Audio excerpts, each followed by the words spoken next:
नमस्कार, मैं हूं हिमा कनौजी और स्वागत है आपका फरीदाबाद टाइम्स में। तो चलिए शुरू करते हैं खबरों का सिलसिला और बढ़ते हैं फरीदाबाद की पहली खबर की तरफ। फरीदाबाद के होटल डिलाइट ग्राउंड में लघु एवं कुटीर उद्योग को एक साथ एक मंच में लाकर उद्यमों की समस्या को निजात दिलाने के लिए समाधान दिवस कार्यक्रम का आयोजन किया गया। कार्यक्रम की शुरुआत हरियाणा कैबिनेट मंत्री विपुल गोयल ने दीप प्रज्वलित करके की। उसके बाद फरीदाबाद के तमाम उद्यमियों ने अपनी समस्याओं को कैबिनेट मंत्री के समक्ष रखा, जिसका मंत्री जी ने जवाब दिया और समस्याओं से जल्द निजात देने का आश्वासन भी दिया। समाधान दिवस के कार्यक्रम में फरीदाबाद के ज्यादातर अधिकारी मौजूद रहे, जिसमें फरीदाबाद नगर निगम की कमिश्नर सोनल गोयल, हुड्डा के अधिकारी समेत smart city SE doctor DR Bhaskar, old Faridabad के ज्वाइंट कमिश्नर जैन आदि तमाम अधिकारी मौजूद रहे।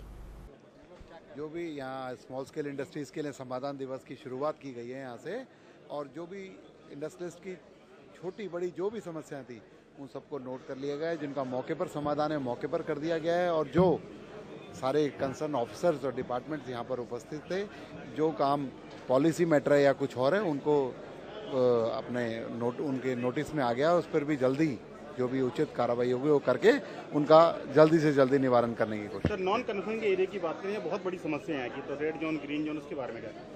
मैं अभी हमारी सरकार ने 20 तारीख को नोटिफिकेशन किया है कि जिस एरिया के अंदर 70% से ज़्यादा इंडस्ट्रीज़ हैं उन एरिया को इंडस्ट्रियल स्टेट घोषित कर दिया जाएगा और उनको कंफर्म कर दिया जाएगा, एक पॉलिसी लाकर रेगुलाइज कर दिया जाएगा, उनको CLU दे दिया जाएगा। उसके अलावा जो रेजिडेंशियल एरिया के अंदर इंडस्ट्रीज़ हैं, अगर वो रेड जोन के अंदर हैं, ऑरेंज जोन के अंदर हैं और ग्रीन जोन के अंदर हैं, रेड और ऑरेंज जोन को 6 महीने के अंदर ट्रांसफ़र करने का प्रावधान किया गया है, और ग्रीन जोन की जो ग्रीन इंडस्ट्रीज़ जितनी भी हैं उनको हमारे पॉल्यूशन डिपार्टमेंट से NOC लेकर उन्हें रेगुलाइज कर। समस्या आपने सुनी, किस डिपार्टमेंट को लेकर ज़्यादा परेशानी आती है? ये डिफरेंट डिपार्टमेंट की थी। कोई ऐसी मेजर समस्या एज सच यहाँ पर नहीं थी। ऐसी समस्याएं थी छोटी मोटी जो यहाँ पर ही जिनका निवारण हो सकता था, और अब समस्याओं का दूसरा सेशन भी चलने वाला है। जितनी भी समस्याएं हैं उसमें ज़्यादा से ज़्यादा समस्याएं यहीं पर ही उनका निवारण करते हैं। उद्योग जोन में आपने बांटा है ABCD, तो वो किस तरह की कैटेगरी बनाई गई है और उनमें किस तरह की इंडस्ट्री? ABCD कैटेगरीज जो बनाई गई हैं उसमें एरिया को देखते हुए जहाँ पर इंडस्ट्रीज़ की ज़्यादा ज़रूरत है, जहाँ एम्प्लॉयमेंट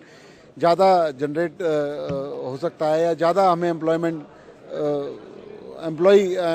उनको एम्प्लॉयमेंट देने की ज़रूरत है, इस तरीके से देखकर, और कहाँ पर कितनी इंडस्ट्रीज़ हैं, किस एरिया को ज़्यादा इंडस्ट्रीज़ की ज़रूरत है, उसको देखते हुए हमने 4 जोन के अंदर इस पॉलिसी को बांटा है और उसी के अनुसार इंसेंटिव्स दिए। जहाँ पर कम इंडस्ट्रीज़ है और NCR से दूर है या वो एयरपोर्ट से दूर है तो उसमें इंसेंटिव्स ज़्यादा हैं, और वहाँ पर इंडस्ट्रियल एनवायरनमेंट पैदा करने के लिए, लोगों को बुलाने के लिए वहाँ पर ज़्यादा इंसेंटिव्स देकर, चाहे वो टैक्स के माध्यम से हो, चाहे ज़मीन के माध्यम से हो, कई माध्यमों से उसे ईज करने की कोशिश की गई। इंडस्ट्रियल रिलोकेशन पॉलिसी आपकी आ रही है, इसमें क्या प्रावधान है?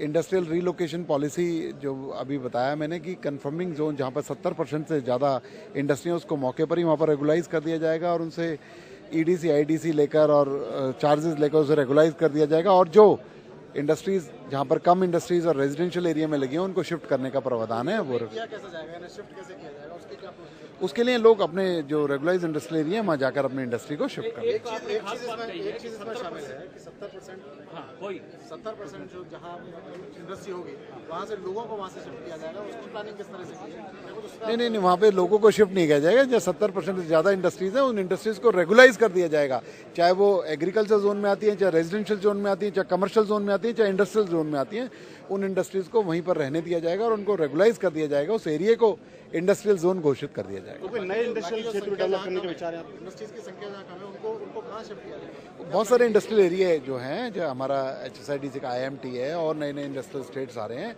उनमें जहाँ भी और एग्जिस्टिंग भी जो एरिया हैं उनके अंदर उन लोगों को शिफ्ट कर सकते हैं, वो लोग वहाँ जाकर अपना ये हार्ड डिस्ट्रिक्ट के अंदर जल्द से जल्द इसकी डेट्स अनाउंस हो जाएंगी। अगले 3 महीने की डेट्स 15-20 दिन 25 दिन के गैप के अंदर अलग अलग डिस्ट्रिक्ट्स में समाधान दिवस मनाया जाएगा। वहाँ के लोगों की इंडस्ट्री से रिलेटेड समस्याएं सुनी जाएंगी और डूइंग ऑफ ईज बिजनेस जो हमारी पॉलिसी है उसके तहत लोगों को उसका लाभ पहुँचाया। आज पहला समाधान दिवस था, कैसा अनुभव रहा आपका? बहुत अच्छा अनुभव रहा, और ये यहाँ की जो प्रॉब्लम्स थी बहुत छोटी मोटी प्रॉब्लम्स थी, कोई ज़्यादा मेजर प्रॉब्लम भी नहीं है, और ऐसी ही प्रॉब्लम सभी जगह पर है, क्योंकि इतनी बिग प्रॉब्लम, क्योंकि हमारी इंडस्ट्रियल पॉलिसी बहुत अच्छी है और बहुत क्लियर है, ट्रांसपेरेंट पॉलिसी है। तो जो ये छोटी मोटी समस्याएं थी, अगर हम लोग सरकार इनके द्वार जाएगी तो इनको कॉन्फिडेंस भी बढ़ेगा लोगों का, जो हमारे लघु उद्यमी हैं और उन लोगों के अंदर कॉन्फिडेंस आएगा तो वो आगे भी इंडस्ट्री को तेजी से ग्रो कर सकेंगे और स्मॉल से मीडियम और मीडियम से बड़ी इंडस्ट्री की तरफ कन्वर्ट हो पाएंगे। हरियाणा के सभी उद्योगपतियों को लास्ट में आप आखिर में क्या संदेश देना चाहेंगे कि वो विश्वस्त रहे? मैं सभी उद्योगपतियों को इतना आश्वासन देना चाहूँगा कि जो प्रधानमंत्री नरेंद्र मोदी जी ने और हमारे मुख्यमंत्री मनोहर लाल जी का जो विज़न है कि इंडस्ट्री के थ्रू समग्र विकास, चाहे वो रोजगार की दृष्टि से हो चाहे आर्थिक दृष्टि से हो, उसको करने के लिए सरकार हर तरीके से उन लोगों के साथ है।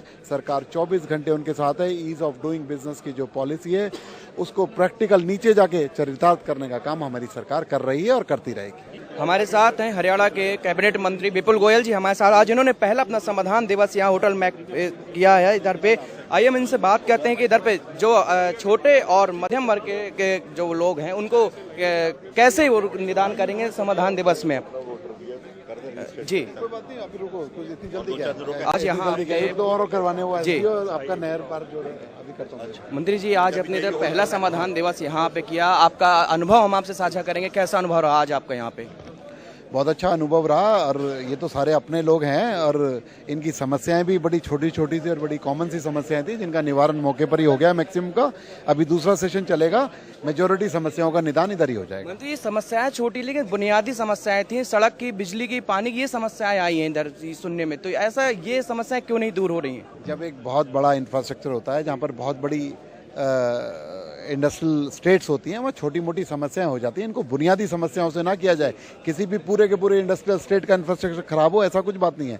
और अभी भी हमने अनाउंस किया था कि इंडस्ट्री डिपार्टमेंट जो भी इंडस्ट्रियल स्टेट्स हैं वो अपनी अपनी प्रॉब्लम लिख कर दे दें, उनके इंफ्रास्ट्रक्चर को अगले 2-3 महीने में दुरुस्ती कराने का काम। इस इंडस्ट्रियल स्टेट से मेहंदी की खुशबू थोड़ी गायब होती दिख रही है, उस मेहंदी की खुशबू को आप कैसे वापस लाएंगे? मेहंदी की खुशबू को वापस लाने का काम हम मनोहर लाल सरकार ने कर दिया है। फरीदाबाद जो मेहंदी उद्योग के नाम से जाना जाता था, 2005 के अंदर पूर्व की सरकार ने उस पर टैक्स लगाकर उसका पलायन करने का जो काम किया था, वो उस पर से टैक्स वापस लेकर उन इंडस्ट्रीज को वापस बुलाने का काम शुरू हो गया। मान लें कि अब फिर से मेहंदी खुशबू हरियाणा में दिखेगी फरीदाबाद में? बिल्कुल देखिए, बिल्कुल देखिए।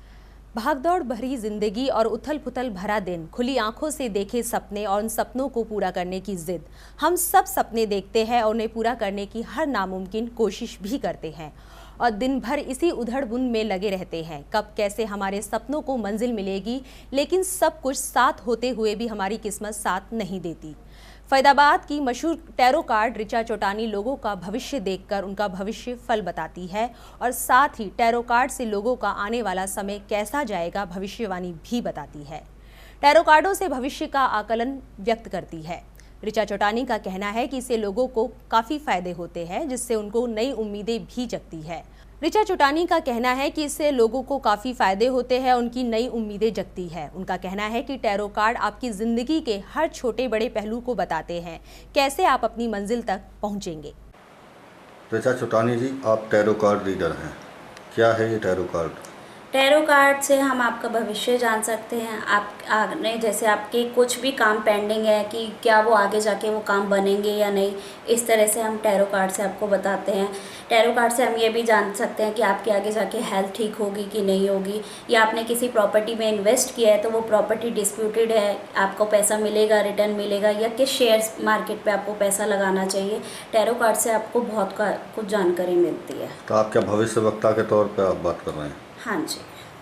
किस तरह का भविष्य देखते हैं आप? हम टैरो कार्ड से भी देखते हैं और मैं न्यूमरोलॉजिस्ट भी हूँ, तो मैं आपकी डेट ऑफ बर्थ के हिसाब से आपको ये भी बता सकती हूँ कि आपका ये साल कैसा जाएगा। जिस तरह से पंडितों का या किसी और का जो कहते हैं कि अंधविश्वास फैलाते हैं, टैरो कार्ड उनसे अलग कैसे?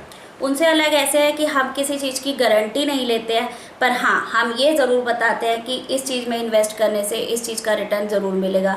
अगर आप कार्ड से पूछेंगे कि आगे आपके सामने ये सिचुएशन है, ये लाइफ की प्रॉब्लम है, तो कि वो सॉल्व होगी कि नहीं होगी, वो कार्ड ज़रूर बताते हैं कि बिल्कुल सॉल्व होगी या नहीं होगी। हम टैरो कार्ड से ये भी बताते हैं कि कुछ काम बनेंगे कि नहीं बनेंगे, हम नहीं भी बोलते हैं।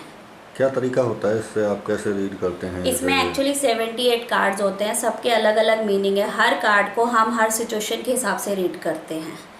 हरियाणा रोडवेज के कर्मचारियों ने मोटर वाहन संशोधन विधेयक 2016 की प्रतियों को जलाकर रोष प्रदर्शन किया।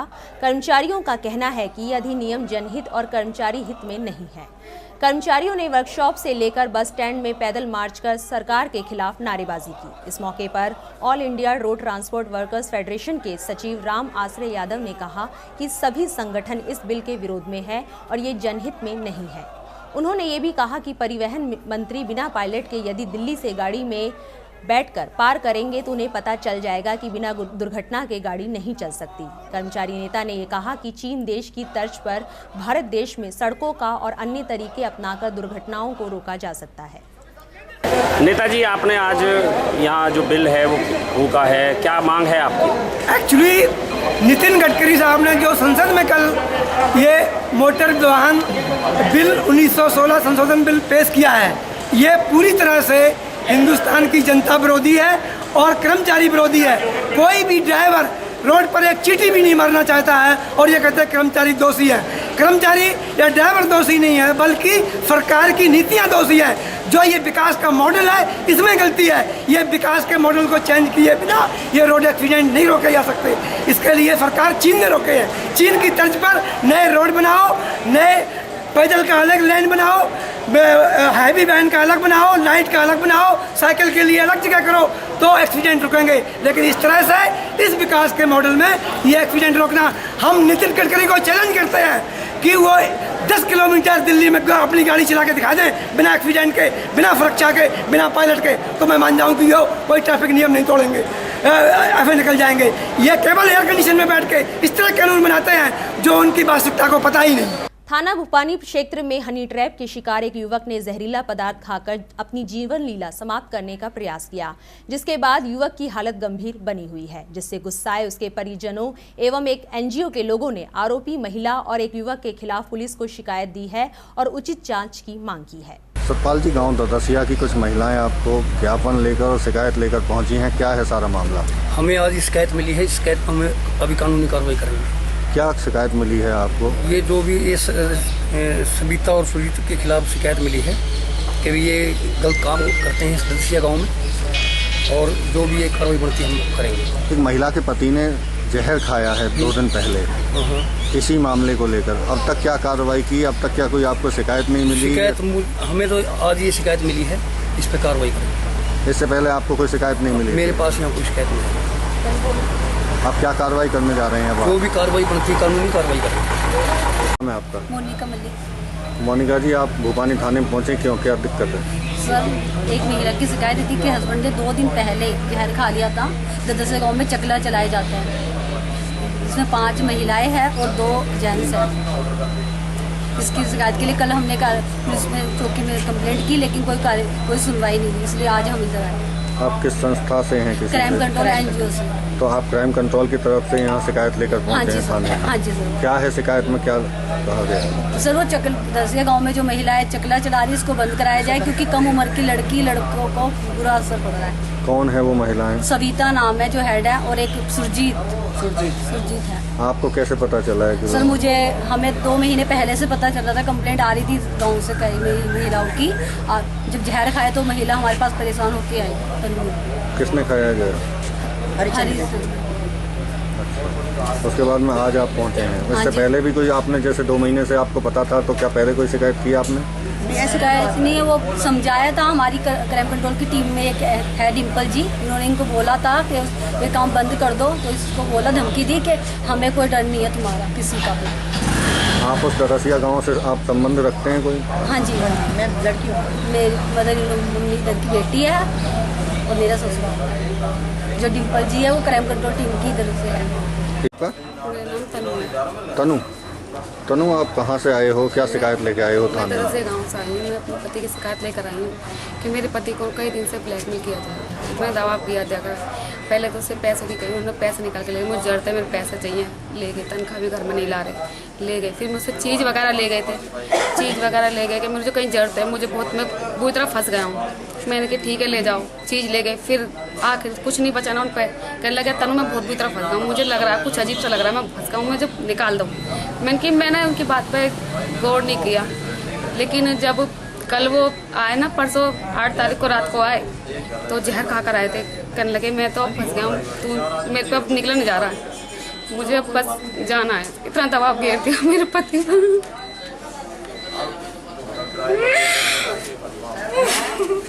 क्या क्या किसने दबाव डाला है? सविता और सुरजीत। क्या करते हैं वो चकला चलाते हैं, पता नहीं क्या चीज गलत काम कर दिया उनको, नशे में क्या खिला दिया क्या नहीं खिला दिया, कुछ बना के दिमाग एक तरह से कंट्रोल कर लेती है। चाहे कहीं भी बैठे हो ना, चाहे क्या करती है भगे चले जाते हैं और पता नहीं क्या क्या बुलवाती है और कहते हैं अगर जब मुझे पैसा चाहिए चाहे कहीं से भी ला, अगर नहीं लाया ना तो हम तेरे को छोड़ेंगे नहीं। क्या नाम है तुम्हारे पति का? मेरे पति का नाम हरिचंद है। और कहाँ की वो महिला, कहाँ की रहने वाली? मेरे गांव की ही है, गांव ददसे की। अच्छा, मेरी पड़ोस में है। ये कितने दिन से काम कर रहे हैं इस तरह का? 2-1 महीने हो गए। क्या आपके पति के अलावा कोई और भी गांव का कोई फंसा है? हाँ, फंसाया है किसी को? है, लेकिन कोई शर्म के मारे कुछ काम के मारे नहीं कह पाता क्योंकि कोई साथ नहीं दे पाता। अब आप थाने पहुंचे हैं शिकायत लेकर? हाँ, मैं भी नहीं पहुंच पाती, अगर जो मेरे पति जहर नहीं खाते तो जिंदगी और मौत के बीच में लटके पड़े हैं वो। क्या क्या कोई उन्होंने लिख के छोड़ा है? हाँ, उन्होंने लिख के छोड़ा कि मैं सविता और सुरजीत से बहुत तंग आ गया हूँ और मुझसे बर्दाश्त नहीं हो रहा, मेरे पे नहीं निकल रहा जा रहा, तो मैं जहर खा रहा हूँ। आपको अभी बताया था आपके पति ने या पहले? नहीं, मेरे पति ने बताया था, वो तो जहर खा ले। जब मेरे को किसी ने बताया, उन्होंने ये लिखा है, किस लिए लिखा है, जब मेरे को वो लगी है, मेरे को तो एक दिन पहले बाद लेकर गए। जैसे 8 तारीख की आप घटना, 8 तारीख की घटना बता रहे हो, पुलिस को क्या आपने सूचना दी कोई या क्या? नहीं, मैं घबरा गई थी बुरी तरह, मैं तो उनके चक्कर में उठ भी नहीं पाई थी। जब मुझे बाद में थोड़ा सा वैसा, जब मैं फिर अगले दिन मैंने फ़ोन किया है कि अब नहीं छोड़ूंगी मैं उसको। जब मेरे को पता लगे वो नोट लिख के गया, जब मैंने पुलिस की तरफ खबर की है 9 तारीख को। क्या करते हैं आपके पति? मेरे पति स्कूल की बस चलाते हैं। आपके 9 तारीख को आपने पुलिस को खबर की है, क्या अब तक पुलिस ने कोई कार्रवाई की या नहीं? कुछ नहीं। गुरुग्राम में एक बार मानवता को शर्मसार करने वाला मामला सामने आया है। एक नामी स्कूल में पढ़ने वाली 4 साल की मासूम के साथ यौन शोषण का मामला सामने आया है। स्कूल बस के परिचालक ने इस वारदात को अंजाम दिया है। सेक्टर 56 में स्कूल के परिचालक ने बस में ही इस वारदात को अंजाम दिया। शंभू नाम का यह आरोपी वेस्ट बंगाल का रहने वाला है। वहीं स्कूल की इतनी बड़ी लापरवाही हुई है। स्कूल बस में उस वक्त कोई महिला टीचर भी नहीं थी। फिलहाल पुलिस ने परिजनों की शिकायत पर मामला दर्ज कर जांच शुरू कर दी है। परिजनों का आरोप है कि स्कूल की इतनी बड़ी गलती है। प्रेसिडेंट स्कूल सेक्टर 57 में है। शुक्रवार को आरोपी शंभू बच्ची को स्कूल से उसके घर छोड़ने गया, वहीं बच्ची के साथ छेड़खानी भी की। उसके बाद बच्ची ने ये सारी बात घर पर बताई। उसके बाद शिकायत दी और सेक्टर 56 में मामला दर्ज कर आरोपी को गिरफ्तार कर लिया गया। सर, जो सेक्टर 56 में एक मामला सामने आया 4 साल की बच्ची के साथ, जो स्कूल बस के ड्राइवर कंडक्टर ने उसके साथ यौन शोषण किया, क्या उस पर क्या कुछ कार्रवाई की गई और क्या है पूरा मामला? ये 8 तारीख की इसी महीने की पुलिस स्टेशन सेक्टर 56 गुड़गांव में एक 4 वर्षीय बच्ची के पिता ने कंप्लेंट दर्ज कराई और उसने बताया कि एक स्कूल की बस जब बच्चों को छोड़ने घर जा रही थी तो 4 वर्षीय उसकी लड़की के साथ कंडक्टर ने बुरा बर्ताव किया और ये कंप्लेंट लेने के बाद दर्ज FIR कर ली गई और दोषी को, जिसका नाम शंभू है और वेस्ट बंगाल का रहने वाला 20-21 साल उसकी एज है, उसको गिरफ्तार करके पेश अदालत किया गया और माननीय अदालत के आदेश से उसको जेल भेज दिया गया है। सुरक्षित वाहन पॉलिसी जो हरियाणा सरकार की है बहुत क्लियर है। GPS होना चाहिए, कैमरा होना चाहिए और एक अटेंडेंट होना चाहिए और एक रूट होता है एंड वो फिक्स्ड निर्धारित जो रूट्स पे चलाना चाहिए। इसको जो भी वायलेट किया हुआ है और उसके अलावा हर बस को चिन्हित करना चाहिए येलो कलर डाल के। सो जो इसको वायलेट करते हैं एज पर द रूल कार्रवाई होगी एंड जहाँ पे पीछे जो वायलेशन पाए गए थे FIRs लॉन्च किए गए हैं तो will take action. Definitely, I will seek information from police and we will take action. इस बुलेटिन में फिलहाल वक्त हो चुका है एक छोटे से ब्रेक का। ब्रेक के बाद नजर डालेंगे कुछ और खबरों की तरफ।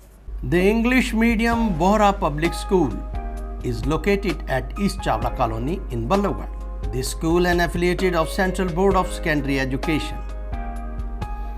The well qualified and experienced teachers of the school devote all their attention to develop the academic interest and other skills of the students. At the same time, they are particular in enhancing the character building and blossoming the innate skills of the students. Indeed, the Bohra Public School has excellent ambience for the promising students with immense scope for personality development of its students. Needless to add, the school possesses maximum modern facilities of model school. So let your wards join the innovative and favorable climate of Bohra Public School. We welcome you.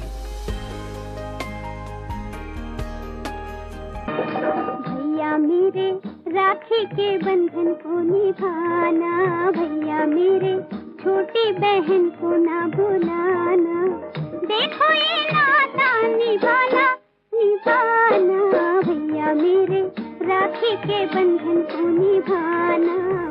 जी हाँ, राखी के बंधन को निभाने के लिए, भाई का प्यार पाने के लिए बहनें खरीदें ब्रिज राखियाँ। हर प्रकार की खूबसूरत राखियों के निर्माता ब्रिज राखी, नग राखी, चांदी राखी, जयपुरी राखी, लुम्बा राखी, बच्चा राखी के अलावा लाल डोरा आदि धागों के निर्माता एवं थोक विक्रेता महेश वूल हाउस। राखी धागों का त्योहार, राखी धागों का त्योहार, बंधा हुआ एक एक धागे में भाई बहन का प्यार, राखी धागों का त्योहार, राखी धागों का त्योहार। हमारा पता है Dabua Chowk NIT Faridabad. Contact number Mahesh Bichhoria 9810250708। Contact number Banwari Goyal 9990250708।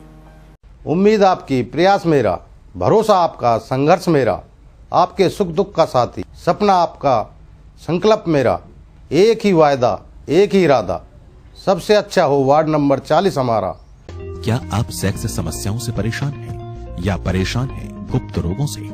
क्या आपको परेशान करती है दौरा, मिर्गी, श्वास, गठिया वाय, सफेद दाग, जोड़ों का दर्द जैसी बीमारियां?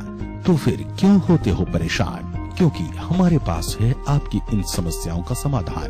तो चले आइए, सेक्स समस्याओं, शुक्राणु की कमी, धात जाना, निसंतान, ल्यूकेरिया, नामर्दी, बवासीर जैसी बीमारियों के सफल इलाज एवं सुखी विवाहित जीवन के लिए डॉक्टर सागर से मिले। हरियाणा सरकार द्वारा रजिस्टर्ड डॉक्टर सागर क्लिनिक समिति, रसूलपुर फाटक पलवल। संपर्क करें 8397002464। यार ये ऑटो भी ना पता नहीं कब तक आएगा। अरे वो देख एक लड़की को छेड़ रहा है। वो ऐप दबा FIR।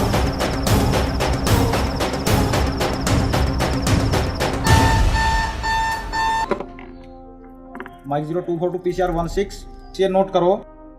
Town park sector 12, town park के गेट पर अंजलि चोपड़ा नाम की लड़की है। ये परेशानी में, इसकी मदद के लिए तुरंत पहुंचे।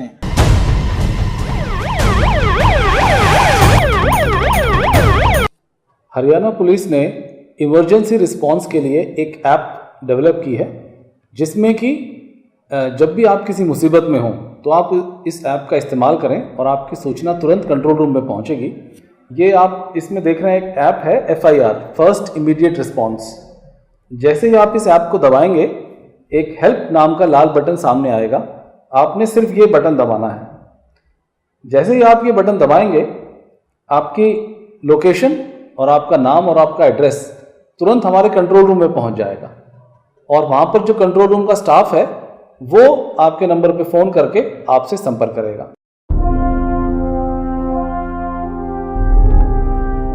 जीवा आयुर्वेद लाया है आपके लिए कुछ विशेष उत्पाद। रोगों से लड़ने की प्रतिरोधक क्षमता को बढ़ाने के लिए च्यवनप्राश, हनी व एलोवेरा जूस, जोड़ों के दर्द के लिए पेन काम ऑयल, बालों को स्वस्थ व सुंदर बनाने के लिए ब्लैक पर्ल व नीम शैम्पू, महिलाओं में मासिक स्राव, हार्मोन्स और फर्टिलिटी को संतुलित रखने के लिए नारी सखी कैप्सूल्स, त्वचा के प्राकृतिक निखार व सुंदरता को बढ़ाने के लिए fairness kit, rose water plain, saffron व टर्मरिक क्रीम। तो आज ही जीवा आयुर्वेदा के इन उत्पादों को अपनाएं और अपना जीवन स्वस्थ, सुंदर व सफल बनाएं। लॉग ऑन करें store.jiva.com या संपर्क करें अपने नजदीकी रिटेलर पर।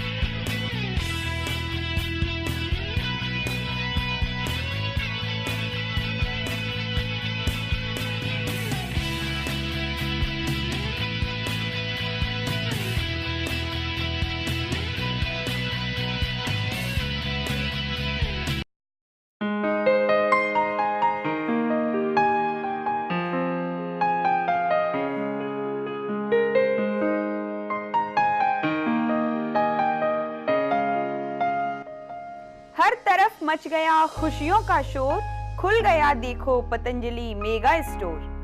खरीदो राशन, आयुर्वेदिक दवाइयाँ, कॉस्मेटिक्स या अन्य घरेलू सामान, मोर एंड मोर। खुल गया पतंजलि मेगा स्टोर। आप आओ, साथ लाओ अपने साथी और खुल गया पतंजलि मेगा स्टोर। हमारा पता है 5M113 BKKC road, Dayanand women college के सामने। संपर्क करें mobile number 9818067393, landline number 0129243199। Break के बाद रुक करते हैं फरीदाबाद की कुछ और खास खबरों की तरफ। कांग्रेस के विधायक करण सिंह दलाल ने प्रदेश सरकार की जन विरोधी नीतियों को लेकर पलवल स्थित मंडी धर्मशाला से लेकर स्थानीय रेस्ट हाउस तक सैकड़ों समर्थकों के साथ पैदल मार्च कर जुलूस निकाला। कांग्रेस पार्टी के कार्यकर्ताओं ने हाथों में स्लोगन व पट्टियां लेकर प्रदेश सरकार के खिलाफ नारेबाजी की। इस अवसर पर होडल से कांग्रेस पार्टी के विधायक उदय भान भी मौजूद थे। अपने गांव में मुंह छुपाते फिर रहे भारतीय जनता पार्टी जो 155 वादे करके जो रोजगार और कारोबार को वादा किया था, आज आप भारत देख रहे हैं। आए दिन पलवल शहर में 10 और 15 व्यापारी हाथ खड़ा करके कह देते भाई हमारे बस की आवाज का पैसा देना नहीं। फरीदाबाद, गुड़गांव, हरियाणा गांवों में न जाने कौन कौन व्यक्ति मुंह छुपाता फिर रहा है, क्योंकि जो रोजगार हमने लोगों को दिया था, जो कारोबार हमने लोगों को दिया था, जो किसानों को उनकी फसल का पैसा हमने दिया था, उससे लोगों के हौसले बढ़े हुए थे और आज वो सब कुछ सुहा होता हुआ नजर आ रहा है। एक ये जो काला कानून बना है फसल बीमा योजना, मैं आपको बता देना चाहता हूं कि ये फसल बीमा योजना भारतीय जनता पार्टी ने किसानों की हिफाजत के लिए नहीं बनाई है, ये बनाई है जो फसल बीमा कंपनियों के मालिक हैं उनकी धन दौलत को बढ़ाने के लिए। ये हरियाणा इनकी बागवानी है। ऐसे ना जाने कितने कच्चे वाले आए और हरियाणा से चले गए, नाम निशान नहीं मिले, जेलों में पड़ रहे हैं। और आज क्या ये भारतीय जनता पार्टी ये समझ रही है कि ये सारी उम्र के हुक्मरान बन चुके हैं? अरे लोगों के सामने भिखारी बन के 155 झूठे वादे करके लोगों को जातियों में बांट करके तुमने राज हासिल किया, तो क्या इसलिए किया था कि हमारा खून चूसना चाहते हो? आज ये सरकार किसान मजदूरों की हितैषी ना हो करके व्यापारी जो बड़े बड़े उद्योगपति हैं उनकी हितैषी बनने के ख्वाब देख रही है। और मैं दावे से कह सकता हूं, जो पूरे हरियाणा में लाखों करोड़ रुपया बीमा राशि इकट्ठी हो रही है, उसमें से 25% इस देश के प्रधानमंत्री का और उसमें से आधा हरियाणा के कैबिनेट जो हमारे मुख्यमंत्री और मंत्रियों का हिस्सा है। पलवल में इनेलो पार्टी किसान प्रकोष्ठ प्रदेश अध्यक्ष पूरन सिंह डबास के नेतृत्व में प्रधानमंत्री फसल बीमा योजना के विरोध में लघु सचिवालय पर विरोध प्रदर्शन किया गया और महामहिम राज्यपाल के नाम जिला उपायुक्त अशोक कुमार शर्मा को ज्ञापन दिया। इस अवसर पर हतीन विधायक केहर सिंह रावत, पूर्व विधायक सुभाष चौधरी, पूर्व मंत्री जगदीश नायर, जिला अध्यक्ष अजीत बॉबी भी मौजूद थे। एक तो है आपका एक क्लस्टर तो है सरसा, भिवानी, फतेहाबाद, कुरुक्षेत्र, कैथल, पंचकुला और रेवाड़ी, ये एक ग्रुप है। और दूसरा ग्रुप जो है वो है हिसार, सोनीपत, गुड़गांव, करनाल, अंबाला, जींद, महेंद्रगढ़, जो दूसरा ग्रुप है।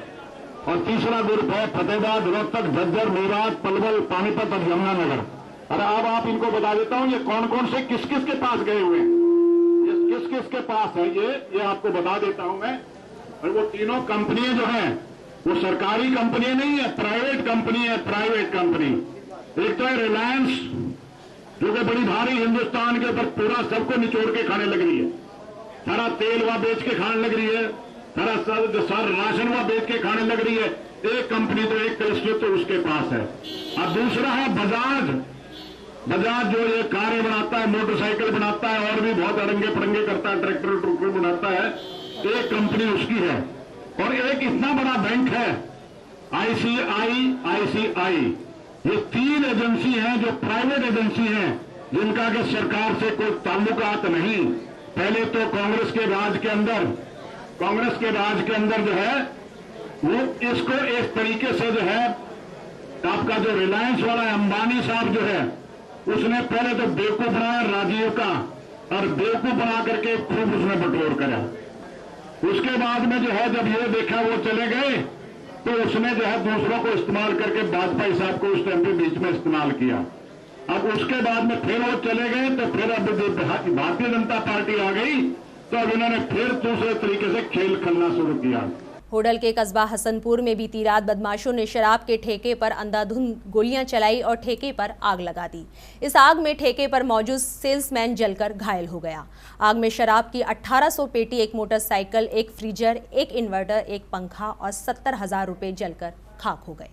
गांव के सरपंच और घायल सेल्समैन को कहा कि घटना के समय हसनपुर पुलिस को फोन किया था, लेकिन पुलिस ने फोन नहीं उठाया। अगर फोन उठाते तो बदमाशों को काबू किया जा सकता था।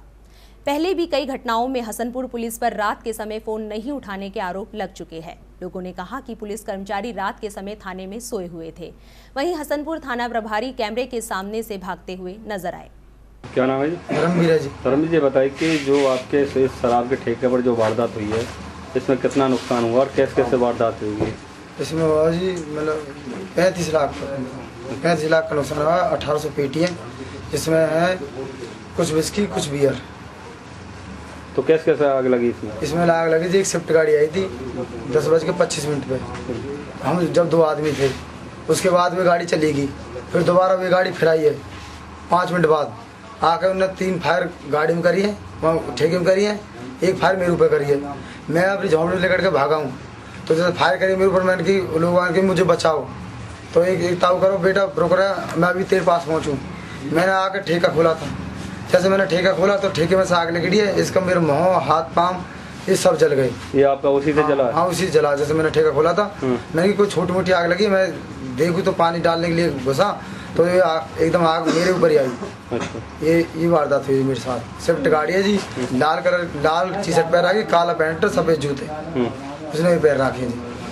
और मैंने SHO साहब के पास फोन करा था 10:41 पे, मतलब वारदात होने के बाद। जैसे 2-4 मिनट में इधर घबरा हुआ, मैंने फोन करा SHO के साथ फोन करा था। SHO ने मेरा फोन नहीं उठाया, उसने फोन काट दिया मेरा। मैंने बोला SHO ने मेरा फोन काट दिया। फिर दूसरे के द्वारा 2-4 के द्वारा फोन करा, थाने का नंबर फोन करा, बिजी 100 नंबर पर फोन, 100 नंबर पर मेरा फोन नहीं उठाया। तो क्या मेरी कोई कार्रवाई नहीं। पुलिस वाला है, मैंने उनसे बोला वे कम से कम मुझे ऐसे लोग यहाँ गांव के आए सतुगढ़ी के, उन्होंने आकर मुझे सहयोग दियो, कोई वो बात हो तो बताओ। वे मेरे पीछे गई, मुझे ले गए डॉक्टर पर ले गए। और उसके बाद कम से कम आध घंटा बाद पुलिस आई थी। तो वे गुजरी पुलिस यहाँ मौके पे बोल देना, उससे हम मौके पे है। उसने ये बात बोली। पुलिस ने बोला कि हम मौके पे थे। अच्छा, मौके पे दिखा? मौके पे दिखा। जबकि पुलिस ने कोई फोन नहीं उठाया? ना, कोई फोन नहीं उठाया SHO ने। तो कितने लोग थे गाड़ी में लगभग? गाड़ी में तो जी मैंने एक लोग देखा था, और गाड़ी ब्लैक कलर की शीशा जी, और नई गाड़ी जी, नंबर में देखना पड़ा। जैसे मैं गोली चला, मैं भागो जी। तो उसने सीधा ठेके में आग लगाई, गोली चलाई? सीधी ठेके में गोली मारी है 3, और एक गोली मेरे ऊपर चलाई, और 6 गाड़ी उल्टी। मैंने उससे बोला था ताऊ मुझे बता, ताऊ करो 1 मिनट बाद। फिर सतुगढ़ी के लोग सब आ गए, सतुगढ़ी की तरफ जाती गाड़ी पकड़ जाती। SHO मेरा फोन उठा ले तो गाड़ी SHO पकड़ सकता है उस गाड़ी को नाम से। अच्छा। तो उसने मेरे फोन उठाया, वो गाड़ी लेकर चुकी। जब तक हम भगाए भी सबरे सतुगढ़ी के लोग आए गाड़ी लेकर, मोटरसाइकिल लेकर दौड़ी करी, थाने में गई। थाने में आराम से मस्त पड़े, कोई दिक्कत ना कैसी भी। हाँ सर, मतलब ये बताइए कि जो आपके गांव के समीप घटना हुई है जो एक ठेके में आग लगाई गई है और जो यहाँ का सेलमैन वो घायल हुआ है, उसमें जला है, काफ़ी नुकसान हुआ। तो कैसे वारदात हुई और इसमें पुलिस ने क्या कार्रवाई करी? इसमें वारदात ऐसी हुई जी, 11:15 बजे ये साइन मेरे पास फ़ोन किया। मेरे 2 बंदे दारू पीते हुए पकड़ लिए हसनपुर कि भाई अपने बंदे ले जाओ। इतने ट्यूबवेल पे से एक बुढ़े ने आवाज़ लगाई कि भाई ठेके में आग लगा दी चलते ही हो, और सेलमैन कुम्हार को मार दियो बोली थी। हम 3 आदमी यहाँ आ गए, थोड़ा पुल से थोड़ी परे में, वो बंदे खड़े थे यहाँ। मैं निकले दूसरे काई में हम भी मर गए। जब हमने मोटरसाइकिल रोक के हमने आवाज़ लगानी शुरू कर दी, 3 आदमी थे। मैंने भैया राइफल हम पे लिया है, छोरा तो ट्यूबवेल पे आता है, तू नहीं होते घेर, तू नहीं होते घेर। उनने आवाज़ सुनी, जब गाड़ी लेके फरार हो गए। ये लड़का हमें यहाँ पर पाया हुआ अकेला धर्मवीर, यहाँ ने पहचान के सरपंच बहुत जल्दी थाने जाओ। मैं थाने गया हूँ, मैंने जाके ये कही बंदे ने छोड़ियो पीछे, पहले ठेके में आग लगी हुई है, ठेको लुट रहा है, बहुत जल्दी वहाँ पहुँचे। मतलब कुल मिला के किसी पे पेंट ना, किसी पे जूता ना, किसी पे बुनियान ना है। गाड़ी पे फोन कर रहे हैं, गाड़ी नहीं है थाने में, गाड़ी बुलाई है। फिर हम 2 मोटरसाइकिल फोन के आगे लेके आए और जब वो चले हमारे साथ आए। तो लगभग कितना देर लगा? करीबन लग गई 25-30 मिनट आने में। तो यहाँ से थाना कितनी दूरी पे? 1.5 किलोमीटर है कुल मिला? ना 1 किलोमीटर मुश्किल से। 1 किलोमीटर। हाँ, तो उसमें क्या वारदात हुई और कितना नुकसान हुआ? वारदात लगभग जो है ना रात 10:30 बजे के आसपास कोई स्विफ्ट गाड़ी में, स्विफ्ट गाड़ी थी ना, स्विफ्ट गाड़ी में कोई 2-3 आदमी थे। जैसे कि उसने लड़के ने कहा कि भी ऐसे ऐसे कलर के ये थे, और वहाँ पे कोई आसपास वहाँ 1800 पेटी के आसपास वहाँ शराब पड़ी थी। अब उसमें से उसके अंदर मोटरसाइकिल भी थी, कितने क्या हुआ अभी जाकर के उसके क्या पुलिस की कमी रही इस मामले में? क्या पुलिस की कमी ये थी, रात को इन लड़कों ने फोन फान किया था, किसी ने फोन फान उठाया नहीं है। अच्छा। तो बाकी अभी पुलिस जा रही है। अगर फोन उठा लेती तो पुलिस फोन उठा लेते शायद मौके पे अगर 100 नंबर पे 4 बार फोन किए, फोन ही नहीं उठाया। कोई 11 बज के कितने मिनट पे कॉल करी, वो भी अपना ये चीज है। तो आपका शुभ नाम क्या? मेरा नाम सुखपाल सिंह। सुभाष जी? सुखपाल सिंह। दिल्ली के द्वारका इलाके के सेक्टर 8 सरगोधा अपार्टमेंट के सामने से अचानक वहां से गुजर रहे लोगों को बदबू आने लगी। जब सामने खड़ी एक स्विफ्ट डिजायर कार के पास लोगों ने जाकर देखा तो उसमें एक 43 साल के युवक का शव नजर आया, जिसे देखकर लोगों के पांव तले जमीन खिसक गई। लोगों ने इसकी सूचना पुलिस को दी। सूचना मिलते ही पुलिस मौके पर पहुंच गई। जब पुलिस अधिकारियों ने कार का मुआयना किया तो गाड़ी के सारे डोर लॉक थे। पुलिस ने गाड़ी की पिछली खिड़की का शीशा तोड़कर शव को बाहर निकाला। तलाशी लेने पर पता चला कि युवक का नाम महेश है और वे राजनगर का रहने वाला है और ओला टैक्सी में कार चलाता है। पुलिस ने इसकी सूचना घर वालों को देकर शव को पोस्टमार्टम के लिए भेज दिया और मामले की जांच शुरू कर दी है। ये मेरे बहनोई थे, नाम इनका महेश शर्मा, और गाड़ी इनकी अपनी थी। ये ओला कंपनी में काम करते थे। तो परसों दोपहर में निकले थे ये ड्यूटी के लिए। उसके बाद ये कल भी नहीं आए। आज सुबह एक साहब ने से घर मुझे बताया कि ऐसे महेश शर्मा है, गाड़ी के अंदर। तो जब हमें पता लगा, जब हम सारे फरीदाबाद टाइम्स में अभी के लिए बस इतना ही। मुझे दीजिए इजाजत। देश और दुनिया की तमाम खबरों को जानने के लिए देखते रहिए BVM न्यूज़। नमस्कार।